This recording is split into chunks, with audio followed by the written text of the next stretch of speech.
Binabati ko kayong lahat. Hindi ba't parang ang bilis na lahat? Parang kahapon lang, kapapasok pa lamang natin sa sekundarya. Parang first day classes pa lang ng unang taon natin kahapon. Parang kakakita pa lamang natin sa mga bagong mukha. Pero eto, mukhang ang mga mukha na nakita natin na naging dahilan ng tatawanan, kulitan, at ang tatamis ng ngiti. Mukhang ito na ang huling pagkakataon para makita sila sa isang bubo. Kung saan, napakadaming alaala na nakapalito. Hindi ba't nakakatuwa na nagkaroon tayo ng napakaraming alaala na nagbigay rason para pumasok tayo sa eskwelahan at ipagpatuloy ang pag-aaral? Yung tipong iniisip mo kailangan mong pumasok kung makita lamang sila. Para marinig mo lang yung mga corny jokes nila, kaya para lang inisin sila. Hindi ba't naging habit na sa atin na mangasar o pati maasar? Pero parang deadma lang. Kasi isip natin na iisang pamilya lamang tayo sa paaralan. Nakakatuwa lang isipin.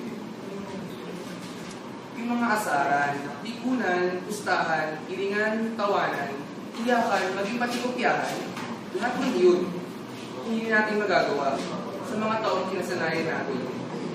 Sa mga taong kinasanayan natin na makita sa loob ng klase, sapagkat tayo ay iyaman na.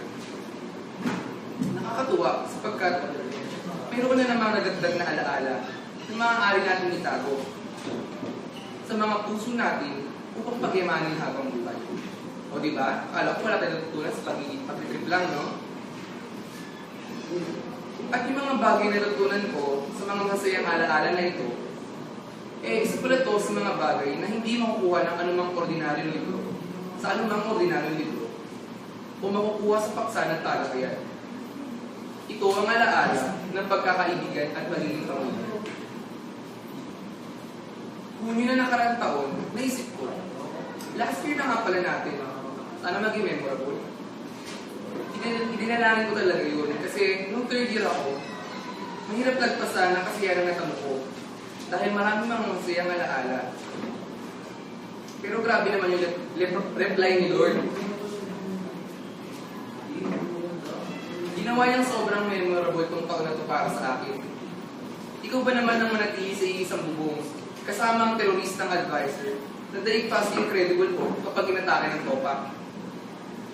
At ang mas matindi pa, nagwala pa talaga siya. Hinagis-hagis ang LAS namin. Yun tuloy, madaming NYO sa physics. Siguro, mga nakailang World War kami sa loob ng room namin. Mga 7 World Wars ata.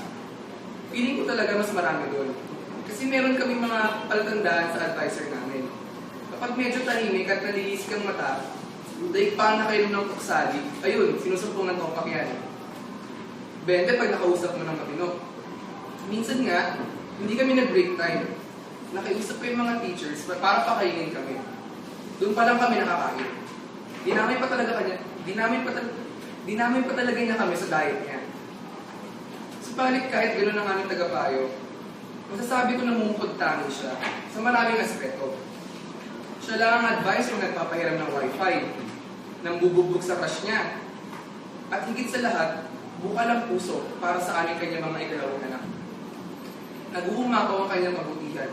At minsan, kapag good mood, nag-uumapaw din ang kanyang kaligaligan.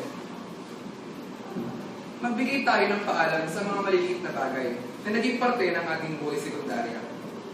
Magbigay tayo ng paalam sa white screen na ilang beses nang nasira. Pati ang projector na muntik na matamaan ng bola ng volleyball. O pati ang divider sa classroom na nangangain ng LAS at portfolio na ginagawang basurahan. Kawayan natin ang pamamaalam ang speaker na ginagamit pag sound trip. Pati na rin ng computer kung saan naglalaro ng GTA at battle realms kapag ICL o free time.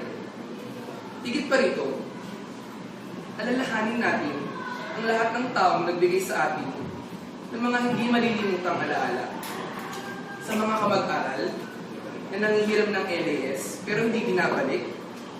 Sa mga kamag-aral natin nagsisigawan sa classroom dahil pang nasa gera. Yung matiling na boses ni Jackie kapag nakikipagdaldalan at yung pamimiloso po ni Carlo kapag may tinatanong. Lahat ng pikunan, tawanan, asaran at pagkakaibigan na nabuo sa 4 na taon na namamalagi sa 4 na sulok ng paaralan. Ngayon, ang isang pagtatapos ng isang yugto sa ating buhay. Natapos natin ang mahigit 10 taon ng pag-aaral sa paaralan ito. Nagkaroon tayo ng maraming mga biyaya na dapat alalahanin ng pasahabang buhay. Ngunit bawat yugto, kapag natatapos, kinakailangan natin ilipat sa susunod na paano. Kinakailangan natin maging matatag na lisanin ng isang lugar at tumungtong sa panibagong paglalakbay na kung saan maaari natin gamitin ang mga natutuhan natin sa nakalipas na yugto. Ngayong lilisan tayo, hindi ako magpapaalam sa inyo sapagkat mga lilisan lamang ang nagpapaalam. Sinasabi ko sa inyo lahat na hindi ninyo ako iniwanan o nilisan kahit isang saglit man lang. Lagi kayong mananahan sa aking puso dahil kayo ang nagturo ng maraming bagay sa akin na unay hindi ko akalain kayang gawin. Ngayon, magkakahiwa-hiwalay na tayong lahat. Nais kong mahalin ninyo ang bawat isa sa silid na ito. Mga guro, kaklase, at iba pang naging tao na naging parte ng ating magulo, maingay, ngunit masayang buhay ng high school. Alam kong nagbabadya na ang paglipad natin upang magpaibayo mula sa ibang lugar. Magiging kawan tayo ng ibon na lumilipad patungo sa destinasyong paroroonan. Iunat natin ang ating mga pakpak na siyang hinubog natin sa paniniraan sa institusyong ito. Maging kawan tayo na nagsasama-sama upang makapunta sa iisang paraiso. Kasama ang may kapal. Ito lang ang tandaan ninyo. Kayong mga tao na nasa harap ko ang naging susi ng aking tagumpay. Kayo ang nagsilbing katulong ng aking mga magulang sa pagpapalaki sa akin upang maging isang matinong mamamayan sa ating bansa. Sama-sama natin palakpakan ang ating mga sarili at samahan niyo ako sa paghahanap ng tunay na paraiso kasama ang may kapal. Kasama kayo rito na mananahan sa aking puso. Magandang araw sa inyo.